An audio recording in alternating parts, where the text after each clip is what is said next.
오늘의 말씀은 창세기 38장 28절에서 30절 말씀입니다. 해산할 때에 손이 나오는지라 산파가 이르되 이는 먼저 나온 자라 하고 홍색실을 가져다가 그 손에 메었더니 그 손을 도로 들이며 그의 하우가 나오는지라 산파가 이르되 내가 어찌하여 터뜨리고 나오느냐 하였으므로 그 이름을 베레스라 불렀고 그의 형 곧 손에 홍색실 있는 자가 뒤에 나오니 그의 이름을 세라라 불렀더라. 아멘. 예나 지금이나 가정에서 부모님들의 가장 큰 관심은 내 자녀가 공부 잘하고 어디 가서 좋은 평가를 받는 걸 원하십니다. 그래서 아직 학교를 다니는 자녀를 둔 부모님들은 자녀들이 정말 공부 잘하는 걸 원하죠. 그래서 모든 걸 다 동원하는데 얼마 전에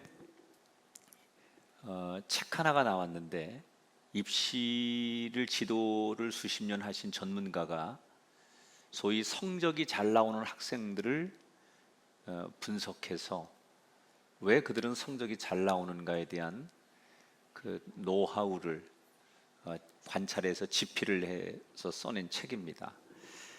제가 이 책을 주목하는 이유는 이 책은 소위 학생들이 공부를 잘 하는 것을 학생에게 초점을 맞추지 않고 그 부모들에게 초점을 맞췄다는 거예요. 공부 잘하는 학생들 뒤에는 부모님들의 태도, 가정의 환경, 분위기, 이게 너무 중요하다는 거예요. 근데 굉장히 그게 저는 일리가 있어서 이 책에 관심을 가졌는데 책 제목이 학력은 가정에서 자란다라는 거예요.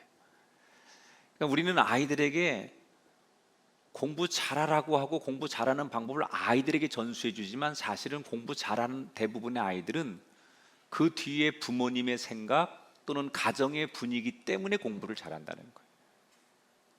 여러분, 가정이라는 것은 예나 지금이나 참 우리 인생에 중요한 곳이에요. 요즘처럼 코로나19로 인해서 어디에 발붙일 곳이 없는 세상에서 더군다나 가정이라는 것은 너무너무 소중한 곳이에요. 집에서 뭘 보고 배우느냐에 따라서 그 사람의 인격이 결정됩니다. 성경도 가정을 굉장히 중요한 주제로 다뤄요. 그래서 우리가 지금 나누고 있는 창세기에도 어떤 사람이 타락을 하든 또 어떤 사람이 한 시대에 쓰임을 받든 그 본질은 그의 가정이 무엇이냐를 항상 다루고 있어요. 그래서 성경에서 말하는 하나님이 바라시는 가정이 뭘까? 오늘 창세기 38장의 이야기를 나누게 될 텐데 지난 시간에 37장에서 요셉이 이집트의 노예로 팔려가는 이야기를 소개해드렸어요. 그리고 요셉은 이제 그곳에서 13년 동안 노예 생활을 합니다. 오늘 38장으로 넘어와서 요셉의 얘기를 바로 다루지 않고 성경은 우리들을 조금 다른 관점에서 이 요셉의 이야기와 함께 더불어 가는 이야기를 오늘 나타내주고 있어요. 자, 요셉이 이집트에 가서 13년 동안 종살이를 하고 그리고 나중에 그 총리가 되어가는 이야기를 다루면서 오늘 동시에 다른 형제들은 요셉이 그렇게 살고 있을 때 어떻게 살고 있을까를 우리들에게 보여주고 있어요. 그래서 오늘 38장은 여러 형제들 중에 특별히 야곱의 넷째 아들 유다의 이야기를 초점을 맞추고 있습니다.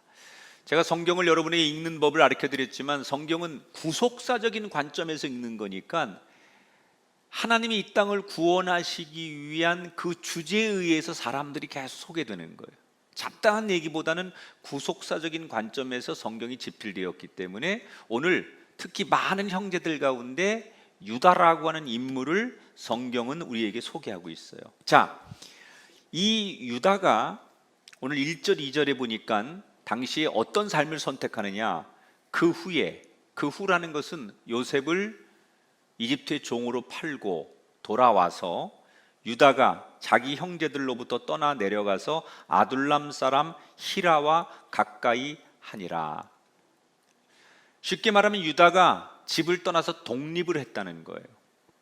왜 독립을 했을까요? 두 가지 이유 중에 하나예요. 형제들끼리 또는 부모와 가족들끼리 불화가 있었을 수 있고, 또 하나는 유다 성격상 굉장히 야망이 있는 사람이에요.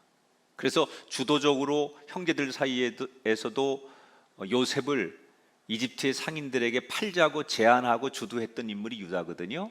굉장히 주도형인데다가 야망이 많은 사람이니까 아버지 밑에서 다른 형제들처럼 이렇게 사는 것보다는 도시로 나가서 성공하고 싶었을지도 몰라요.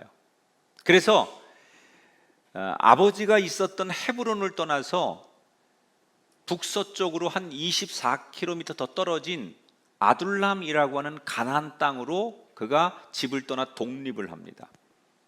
그곳에 가서 가나안 사람들하고 어울리면서 급속도로 타락한 가나안의 문화에 빠져들게 됩니다. 그리고 얼마 뒤 한 여자를 만나 결혼을 하게 됩니다.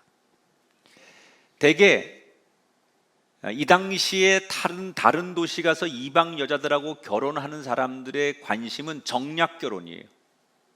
그 도시에 가서 성공하려면 그 지역에 아주 잘 나가는 집안의 딸을 맞이해야만 정착도 하고 성공할 수 있다고 생각하니까 아마 이 유다도 그런 가나안 여자, 이방 여자를 만나 결혼했다라는 것은 외적인 아름다움, 외모 이런 것도 중요했겠지만 그런 여러 가지 정략적인 자기의 성공을 위해서 결혼을 했을 가능성이 높다는 거예요. 아무튼 행복하려고 결혼해서 가정을 이뤘습니다. 그러면 유다는 행복했을까요? 그 결혼이 행복했을까요? 결론부터 말씀드리면 아니었습니다. 왜? 그의 가정에 연이은 불행들이 닥치기 시작합니다. 이 유다가 이방 여자하고 가나안 여자하고 결혼을 한 다음에 아들이 셋이 태어났어요. 첫째 아들이 엘, 둘째가 오난, 셋째가 셀라. 이렇게 세 아들이 태어납니다. 그리고 시간이 지나서 첫째 아들 엘이라고 하는 맏아들이 결혼을 합니다. 이때 들어온 며느리가 누구냐? 다말이라고 하는 며느리예요. 오늘 성경에 처음 듣는 이름들이 많이 나오는데 다 잊어버려도 괜찮아요. 다말이라고 하는 며느리 이름만 기억하세요. 제가 여러분에게 다 기억하라고 하는 건 좀 무리일 것 같아서 부담을 안 드리려고 엘과 오난, 셀라 이 세 아들 이름까지는 다 기억을 못 하셔도 첫째 아들이 결혼하는데 첫째 아들의 부인이 누구라고요? 다말. 이 여자 이름을 꼭 기억하면서 오늘 설교를 들어주세요. 첫째 아들 결혼을 시켰는데 이 다말이라는 여자와 결혼을 했는데 얼마 지나지 않아서 엘이라는 맏아들이 죽습니다. 왜 죽었느냐? 성경은 그 이유를 아주 단호하게 딱 부러지게 얘기합니다. 7절에 이렇게 소개합니다. 엘이, 이 맏아들이에요. 여호와가 보시기에 악함으로 여호와께서 그를 죽이신지라. 그러니까 어떤 악한 죄를 지었는지 성경에 구체적으로 나오진 않지만 아마도 거의 망난이었던 것 같아요. 하는 짓이. 하나님께서 보다 못해 너무 악하니까 참다가 결국 그를 죽게 하셨어요. 자, 이렇게 첫째 아들이 죽자 과부가 된 며느리를 위해서 뭘 하느냐? 둘째 아들인 오난과 다시 결혼을 시킵니다. 이게 여러분 지금 우리의 상식으로는 이해가 안 되지만 그 당시 지금으로부터 한 4,000년 전의 고대 중동의 관습은 형사 취소제라는 게 있습니다. 이게 만약에 형이 죽는데 아들도 낳지 못하고 그냥 죽으면 그 형의 부인을 동생과 결혼을 시킵니다. 그래서 거기서 낳는 아들을 형의 아들로 입적을 시켜서 대를 이을 수 있도록 만들어요. 이게 형사 취소제라는 거예요. 당시 관습이에요. 그러니까 아들도 낳지 못하고 죽은 형을 위해서 오난이라고 하는 둘째 동생은 형수를 자기 아내로 맞아들이는 거예요. 이런 제도가 생긴 이유는 당시에 두 가지예요. 형이 만약에 재산을 남겨놓고 죽었는데 이 부인이 과부가 되어서 나중에 다른 남자하고 결혼을 하면 자기 가문의 재산이 다른 쪽으로 흘러가잖아요. 이걸 막기 위해서. 두 번째는 당시에는 홀로 되면, 과부가 되면 사회적 약자예요. 아무것도 할 수가 없어요. 그래서 가장 약자인 홀로 된 여자를 최소한 보호하기 위해서는 남편과 가정과 자녀를 만들어줘야 되겠다라고 해서 이런 제도를 만들었던 거예요. 이게 나중에는 모세 시대에 가서는 율법이 됩니다. 법이 되고, 지금 야곱과 요셉의 시대에는 관습이에요. 그러니까 법은 아니지만 대체적으로 사람들이 이런 전통을 따라서 이렇게 만들었어요. 그래서 동생 오난이 죽은 형을 대신해서 형수와 결혼을 해야 되는데 이 오난이 짜증이 나는 거예요. 왜? 형이 죽었기 때문에 이제 우리 집에서 내가 당연히 맞이 되는 거예요. 그러면 아버지의 재산을 맞이는 이 당시에 세 아들이니까 3분의 2를 받을 수가 있어요. 그런데 내가 형의 아들을 대신 낳아주면 그 형의 아들이 맏이라고 하는 것을 누리기 때문에 형의 아들이 4분의 1을 받고 나머지 4분의 1씩을 자기와 동생이 나눠 갖는 거예요. 66%를 받을 수 있는 길이 있는데 잘못하다간 25%만 아버지 재산을 받을 수 있다고 생각하니까 짜증이 나는 거예요. 그러나 이미 사람들의 그 이목이 있기 때문에 그 비난을 피하기 위해서 어쩔 수 없이 형수와 결혼을 합니다. 그러나 이미 마음속에 돈의 욕심이 많았던 이 오난은 아버지가 돌아가실 때까지 결혼 생활은 유지하지만 아이를 낳을 생각이 없었어요. 그래서 아버지 돌아가실 때까지 버티자는 심정으로 잠자리를 하긴 하지만 의도적으로 피임을 해서 아이를 갖지 못하게 만듭니다.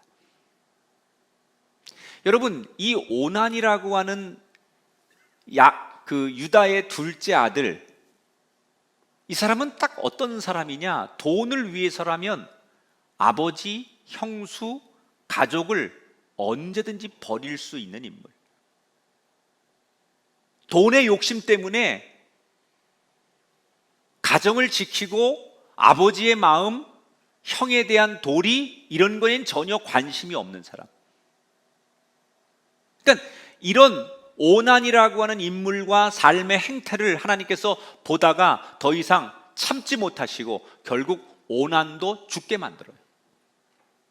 자, 여러분, 이 집안이 졸지에 장남, 차남이 죽어버렸습니다.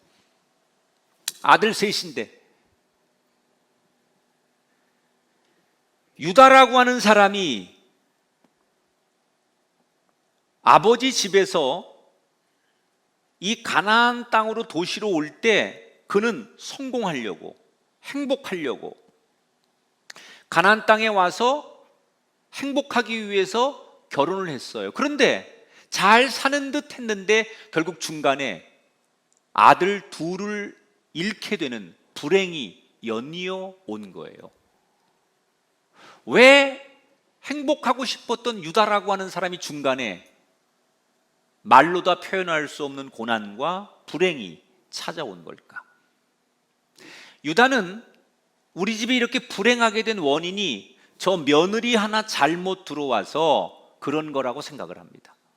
저 다말이라고 하는 며느리 때문에 첫째 아들도 죽고 둘째 아들도 죽은 거라고 아버지는 그렇게 생각하는 거예요. 자, 이제 이 상황에서 남은 방법은 관습대로 이 며느리 다말을 누구와 결혼시켜야 돼요? 셋째 하나 남은 셀라라고 하는 아들과 결혼을 시켜야 돼요. 그런데 이 유다가 자신이 없는 거예요. 왜? 셋째도 죽을까 봐. 그래서 아직 미성년자라고 하는 핑계를 대면서 다말이라는 며느리한테 이 셀라가 성년이 될 때까지 결혼할 수 없으니 친정집에 가서 기다려라. 그리고 친정으로 돌려보냅니다. 자, 여러분, 우리 집에 찾아온 이 불행의 원인이 저 며느리 다말 때문이다라고 생각하는 유다의 생각이 맞는 건가요? 틀린 건가요?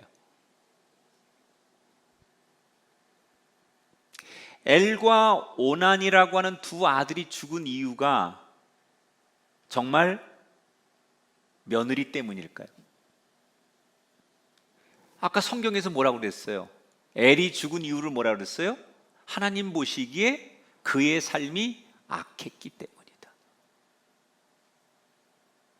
사실은 유다는 자기 자의적으로 우리 집안이 이렇게 풍지박살 난 것은 저 여자 하나가 들어온 그때부터 불행이 시작됐다 이렇게 말할지 모르지만 객관적으로 성경에서 하나님이 정확하게 규명하죠. 그들의 삶이 악했기 때문에 너의 가정에 너의 인생에 불행이 시작됐다는 거예요.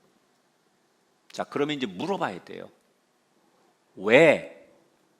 무엇이 이 아들들을 그렇게 악하게 살게 만들었을까? 도대체 무엇이 유다의 가정을 불행하게 만든 거고 어디서부터 뭐가 잘못된 것인가? 여기 아주 중요한 오늘 하나님이 우리에게 전하시는 강력한 메시지가 있어요. 따라합시다. 부모가 바로 서야 가정이 바로 선다. 다시 한번요. 부모가 바로 서야 가정이 바로 선다.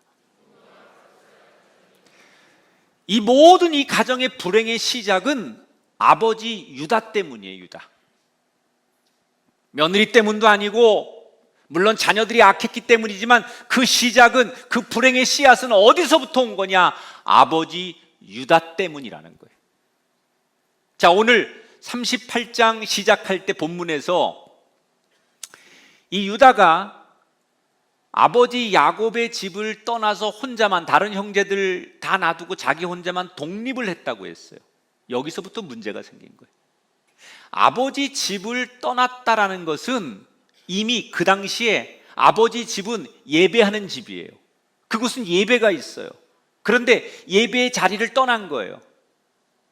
그리고 가나안에 가서 살았는데 가나안은 예배가 없어요. 오히려 우상을 섬겨요. 술과 도박, 향락, 세상의 문화가 너무 당연시 되는 곳이에요. 요즘으로 말하면 그는 교회를 떠난 거예요. 그리고 세상에 가니까 세상 사람들 모두가 너무 당연하게 사는 거예요. 그렇게 사는 게 그들은 서로가 죄가 아니에요. 모두가 그렇게 사니까 오히려 그 가운데서 예수 믿는 사람이 이상한 거예요. 아버지 집을 떠나서 이방 나라 가나안 땅에 가서 죄를 지은 때부터 여기서부터 불행이 시작되는 거예요.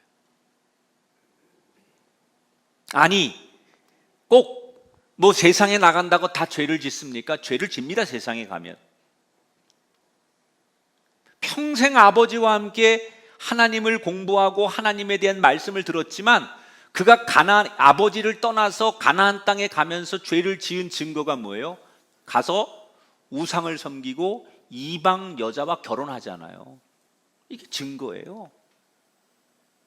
아니라고 말해도 나는 그렇게 안 살 거라고, 내가 비록 지금 아버지 집을 떠나고 교회를 떠나도 나는 언제나 하나님을 중심에 모시고 살 거라고 천만해요.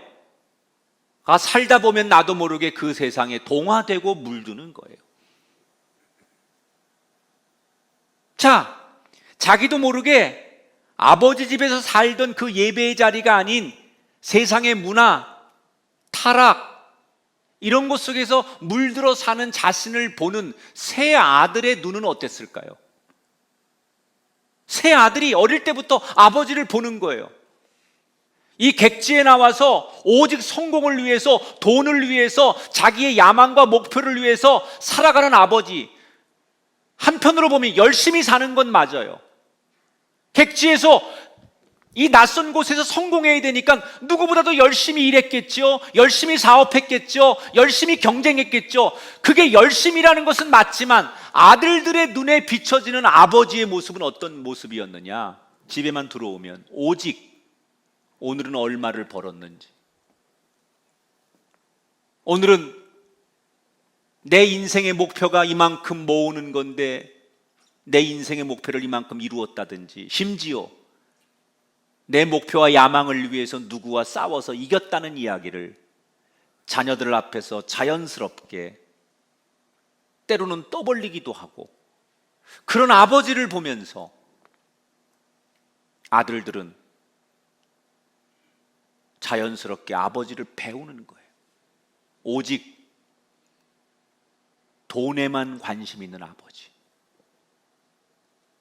자기의 사업을 위해서라면 신앙도 버리고 우상의 제사에 참여도 하고 창녀들과 때로는 과감하게 놀기도 하는, 여러분 우리들의 아버지들 가운데 교회에서 그런 사람 없겠지만 때로는 사업을 위해서는 또는 세상에서 내가 성공하고 내 자리를 보존하기 위해서 룸사롱을 가야 되고 사람을 접대해야 되고, 그런 게 다 지금 유다가 자식들에게 보여주는 모습하고 다를 바가 하나도 없는 거죠. 어쩌다가 할아버지 집에 가서 예배를 드리면 늘 삐딱하게 예배하는 아버지, 이런 아버지의 모습을 보면서 자란 세 아들은 아버지처럼 사는 게 당연한 줄 알았어요. 하나님, 그런 거 말고, 예배 그런 거 말고 돈, 우상, 향락, 이렇게 사는 게 당연한 건 줄 아들들은 알았던 거예요. 그리고 그렇게 느끼고 본대로 살다가 어느 날 하나님의 심판 앞에 죽음을 맞이한 거예요.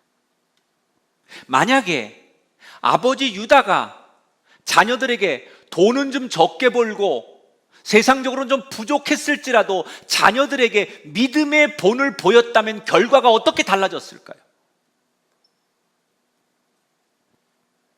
조금 돈은 못 벌어서 먹고 입고 이런 것들이 조금 궁색했을지라도 그 자녀들에게 하나님에 대해서 믿음의 본을 확실히 보여줬다면 세 아들이 아버지를 보고 뭘 배웠을까요?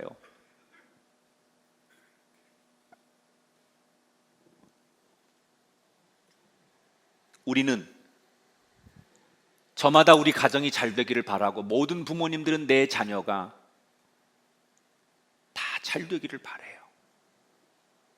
그런데 그런 꿈과 그런 여러분의 바람이 이루어지려면 우리가 뭐부터, 어디서부터 시작을 해야 되느냐? 여러분, 나 열심히 돈 벌고 이걸로 내 자녀들 학원비도 대주고 공부할 수 있도록 유학도 보내주고, 나는 자녀를 위해서 좋은 부모가 되려고 때로 대화도 하고 여행도 휴가도 가주고 외식도 해주고, 이게 정말 좋은 부모일까요? 그것만 하면 나는 자녀에게 의무를 다하는 걸까요? 나는 다른 부모와 같지 않게 자녀들에게 시간도 많이 내주고 자녀들과 여행도 해주고 아이들이 원하는 거 다 뒷바라지 해주어서 부모로서의 최선을 다했다고 과연 말할 수 있는 건가요? 그렇게 했는데 여러분의 자녀는 정말 믿음의 자녀로 잘 성장했는가요? 아니라는 거예요. 자녀들과 대화하고 자녀들과 시간 보내주는 걸로 내 부모로서의 역할을 다했다고 말하면 큰 착각이에요. 성경은 뭐라고 가르치느냐? 우리들에게 다른 것보다 부모가 먼저 믿음의 본을 보이라는 거예요. 여러분, TV나 이런 다큐멘터리 영화 같은 데 보면 동물의 세계에서 밀림의 사자든 독수리든 하다못해 고래 새끼든 다 여러분 먹이를 먹는 거, 사냥하는 거, 싸우는 거, 생존하는 걸 누구한테 배워요? 어미한테 배우는 거예요. 새끼들은 다 어미에게 모든 걸 배우는 거예요. 우리 자녀들이 살아가는 삶의 모든 기초는 가정에서, 부모에게서 본대로 배우는 거예요.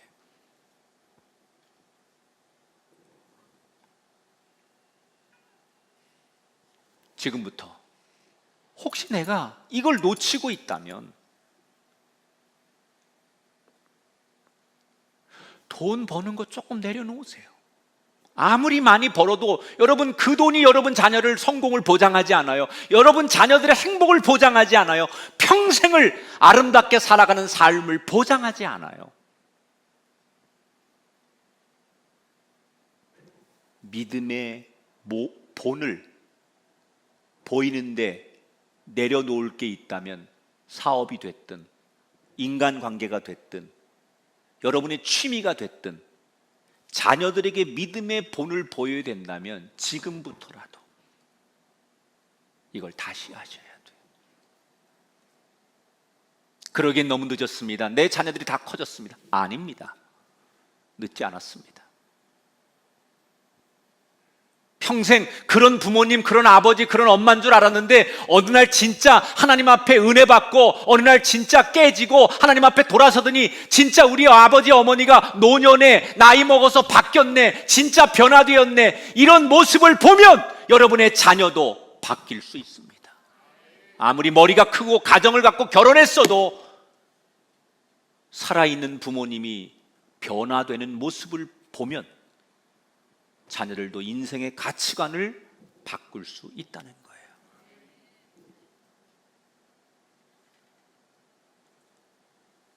엘과 오난이라고 하는 아들의 불행,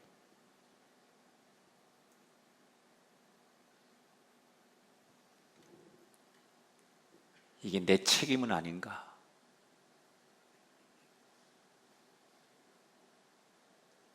의무를 다하는 부모, 그런 아버지로서 멋진 아버지, 자녀들의 성공을 꿈꾸는 환상을 깨시길 바랍니다. 믿음의 본을 보이지 않는 한 여러분이 누리고 있는, 여러분이 했던 모든 것은 아무것도 아니에요.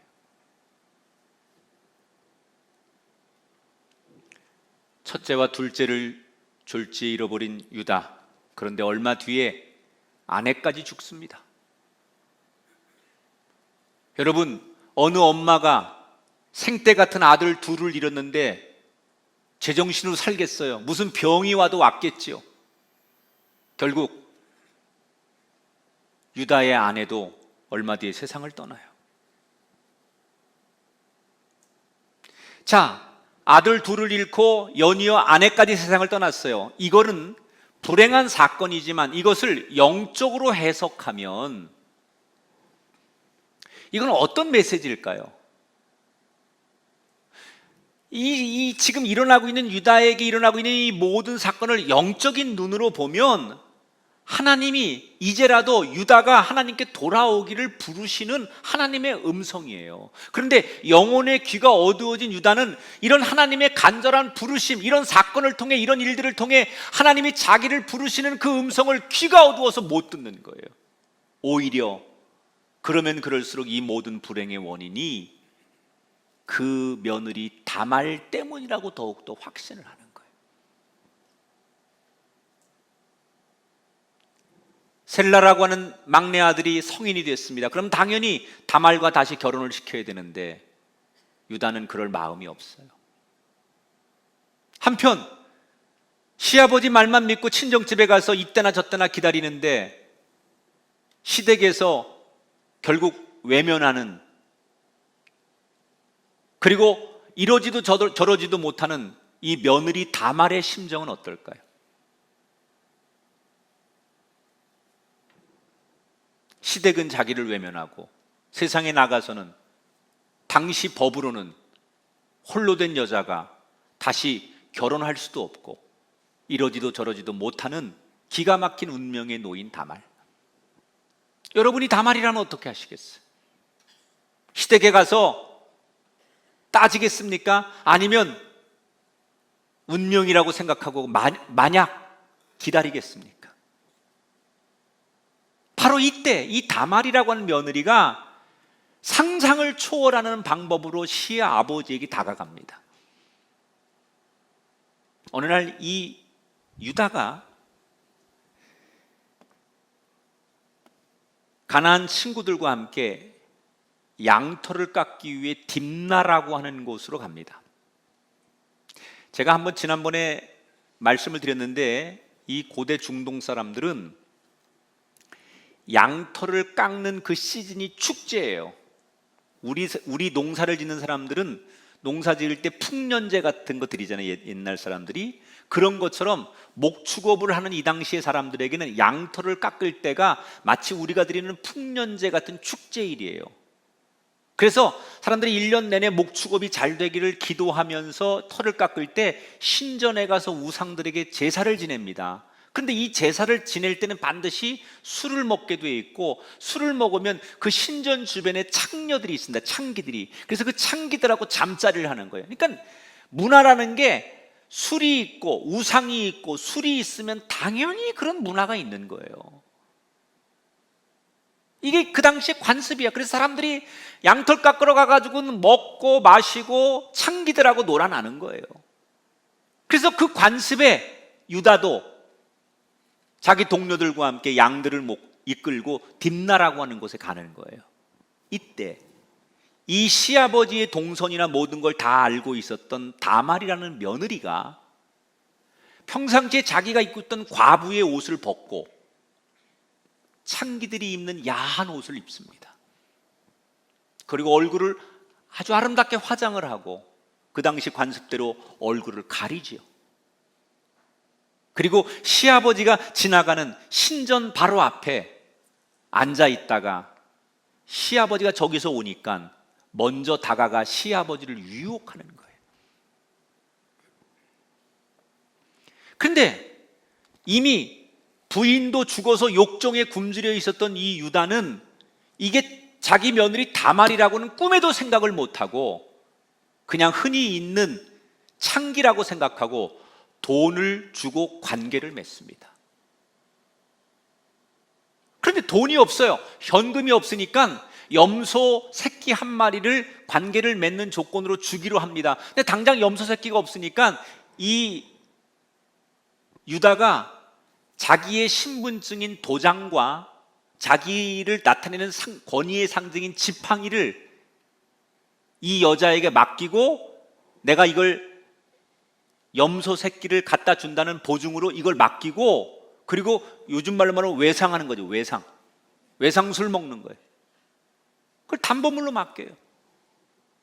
그리고 돌아와서 자기가 창기하고 놀아났다는 것을 다른 사람들이 알면 창피하니까 친구를 통해서, 히라라고 하는 친구를 통해서 내가 그 창기와 이렇게 관계를 했는데 그 값을 지불해야 되는데 내 신분증 맡기고 왔으니 네가 가서 좀 찾아와라. 그래서 염소 새끼 한 마리를 친구에게 주어서 그 창기를 찾습니다. 친구가. 그런데 아무리 찾아도 이 창기가 없는 거예요. 왜? 다말은 이미 집으로 돌아갔어요. 그래서 결국 자신의 도장과 지팡이를 못 찾아요. 그렇게 몇 달이 지났습니다. 그런데 유다의 귀에 충격적인 소리가 들립니다. 친정집에 가 있는 자기 며느리 다말이 임신을 했다는 거예요.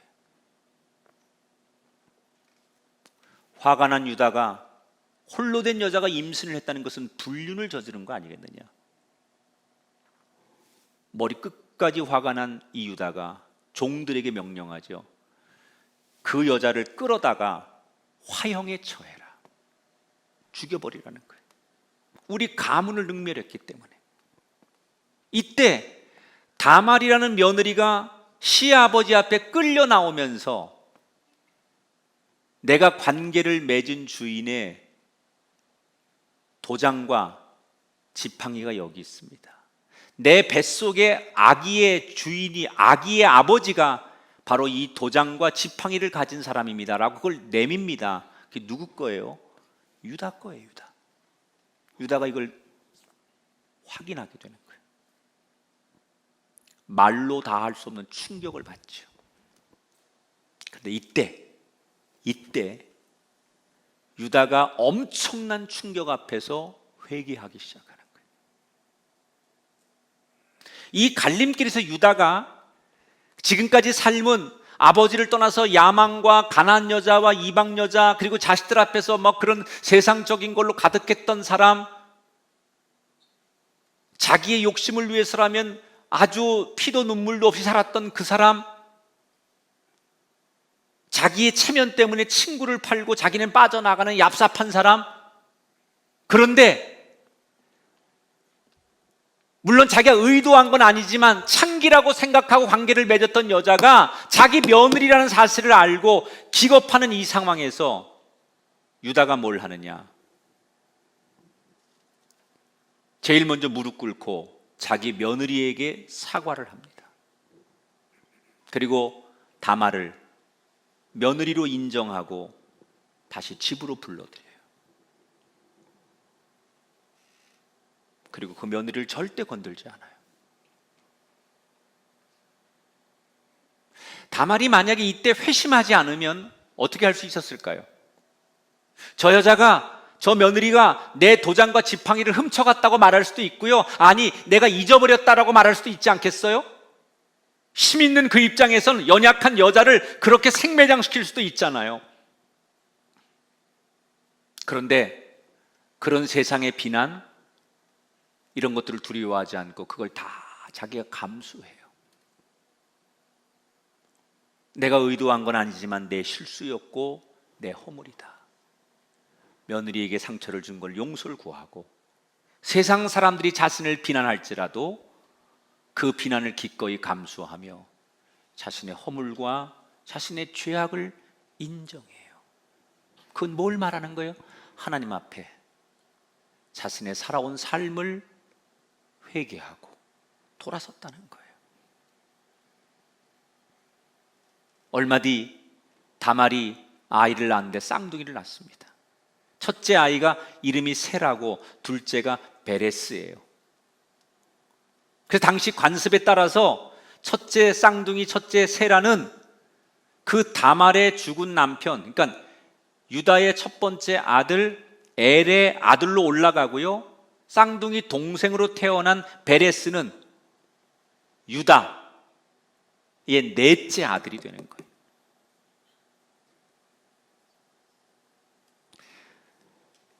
이해는 돼요? 뭐 칠판이 있어서 이렇게 써야 되는데 하여튼간 잘 이해 안 되면 설교 한번 또 들어봐요. 성경 보면서. 그러면 쫙. 자, 제가 이제 설교를 마무리하면서 한 가지를 묻고 싶어요. 여러분, 이 유다와 며느리 다말의 이야기를 어떻게 보셨어요? 시아버지를 유혹하는 며느리, 모르고 한 거지만 결국 관계를 맺는 시아버지. 오늘날 이 현실 세계에서도 상상할 수 없는 초막장 드라마 아닙니까? 말하고 듣기도 불편한 이야기예요. 근데 왜 성경은 아름답고 좋은 얘기도 많을 텐데 갑자기 오늘 창세기 38장에서 이 초막장 드라마, 이 불편하고 지저분한 이야기를 왜 성경 한가운데 떡하니 기록하고 우리들 하여금 이 성경을 대면하게 했을까? 자, 이유가 있어요. 신약성경 마태복음 1장의 족보를 한번 보시는데 예수님이 이 땅에 태어나시는 족보를 볼게요. 요약을 한 거예요. 읽어보세요. 시작. 아브라함이 이삭을 낳고 유다는 다말에게서 베레스를 낳고 이새는 다윗 왕을 마리아에게서 예수가 나시니라. 자, 구약서부터 쭉 해가지고 신약성경이 예수님이 이 땅에 마리아에게서 태어나는 이야기까지 족보를 이야기하는 거예요. 그런데 거기에 누가 들어가요? 다말에게서 태어난 유다의 넷째 아들 베레스가 예수님이 태어나는 이 족보의 한 이름으로 들어가요.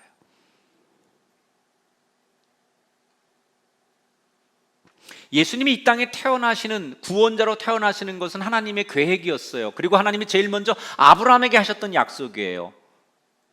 아브라함아, 너의 후손을 통해서 이 땅에 내가 구원자를 탄생하게 할 것이다 라고 하나님이 먼저 약속을 하셨어요. 그런데 지금 그 약속을 이어가다가 갑자기 유다의 집에 후손이 끊어질 상황이 되니까 하나님의 약속이 위험에 빠지게 된 거예요. 이때 하나님께서 인간의 가장 더럽고 추악하고 지저분한 상황일지라도 말이 안 되는 일을 만들어서라도 결국 하나님은 약속을 지키기 위해서 후손을 만드시고 예수 그리스도를 이 땅에 태어나도록 하시는 거예요. 우리가 생각할 때 하나님의 구원은 깨끗하고 거룩하고 흠없는 사람을 통해서 일어나면 좋겠지만 그렇지 않아요. 말로 다 표현할 수 없고 설명이 안 되는 더럽고 부족하고 추악한 우리들의 삶의 모습을 통해서 그가 어떤 죄악과 사람들에게 손가락질을 받는 삶을 살았을지라도 하나님은 그 누구도 구원의 관점에서 포기하지 않으시고 가장 낮고 천하고 부족한 사람을 통해서 구원을 이루시는 하나님. 넓게 보면 우리 인생은 살다 보면 말도 안 되는 일을 너무 많이 만나요. 어떻게 나한테 우리 가정에 이런 일이 일어날 수 있을까? 어쩌다가 우리 가정에 내 부모님이나 내 배우자, 내 자녀가 갑자기 질병을 만나고 수많은 사건과 사고와 생각지도 않았던 위기를 만나서 우리 가정이 흔들릴 때가 있어요. 이때 가정이 흔들릴 때 우리가 기억해야 될 게 있어요. 말도 안 되는 이 기가 막힌 상황에서도 약속을 이루시는 하나님. 저와 여러분에게 하나님이 약속하셨어요. 주 예수를 믿으라 그리하면 너와 내 집이 구원을 얻으리라. 여호와를 경외하는 자에게 견고한 의뢰가 있나니 그 자녀들에게 피난처가 있으리라. 우리에게 주신 약속이에요. 우리가 아무리 부족하고 연약하고 말도 안 되는 삶에 놓였을지라도 하나님은 그 말도 안 되는 이야기와 시련과 과정까지도 하나님의 약속을 이루어가는 또 하나의 통로를 만드신다는 거예요.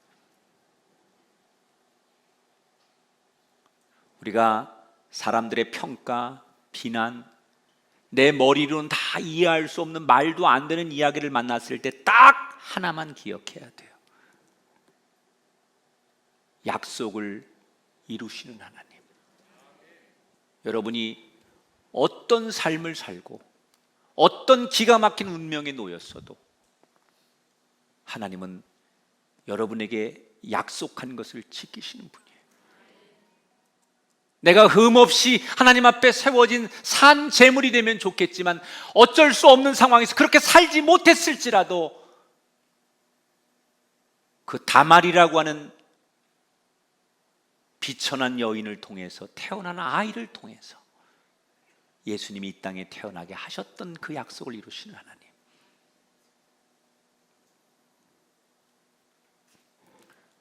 우리 모두에게 하나님은 우리가 어떠한 죄인일지라도 우리를 절대 포기하지 않으신 하나님의 사랑을 오늘 창세기 38장은 말하고 싶었던 거예요.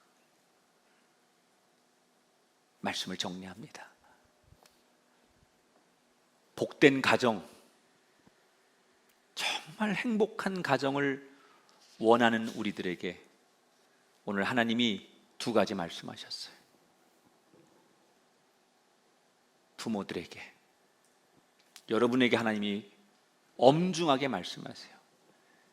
너희 자녀들에게 믿음의 본을 보여라. 우리 자녀들은 가르치는 대로 배우는 게 아니라 본대로 배워요. 아무리 잘 가르치고 아무리 강조하고 아무리 많이 가르쳐도 그렇게 안 삽니다. 보여주는 대로 배워요.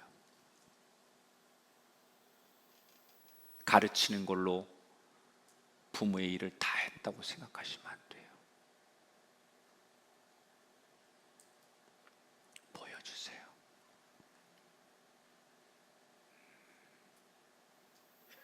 하나님밖에 없음을, 믿음으로 의롭게 삶을 보여주세요.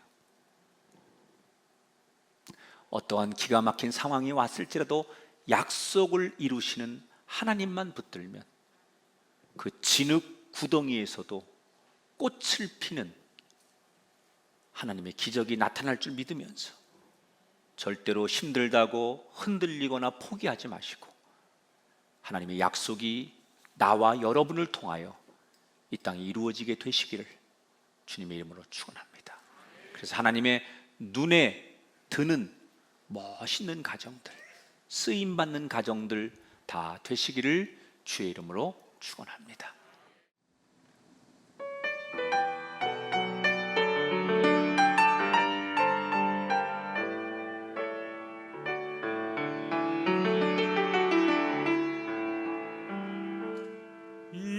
이제껏 내가 살아온 것은 날 사랑하시는 어버이 주께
바라보는 너의 영혼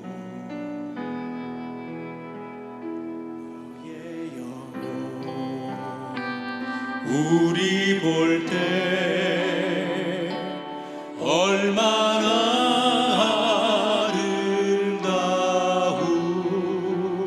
아름다운지 너의 영혼 통해 큰 영광 받으신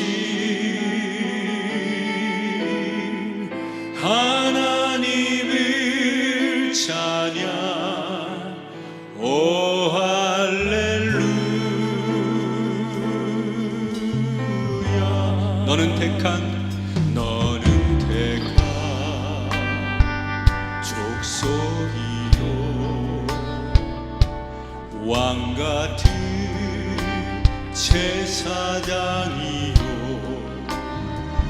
거룩한 나라 하나님의 소유된 백성 너의 영혼 우리 볼 때 얼마나 사랑스러운지 너의 영혼 통해 큰 영광 받으신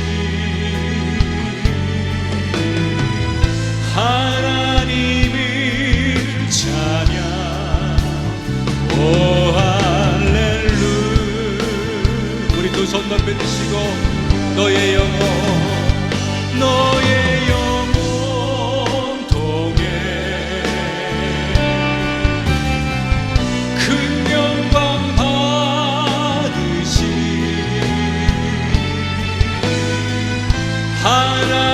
하나님을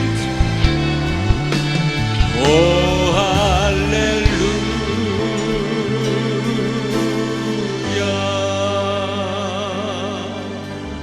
두 손을 가슴에 얹고 기도하겠습니다. 하나님,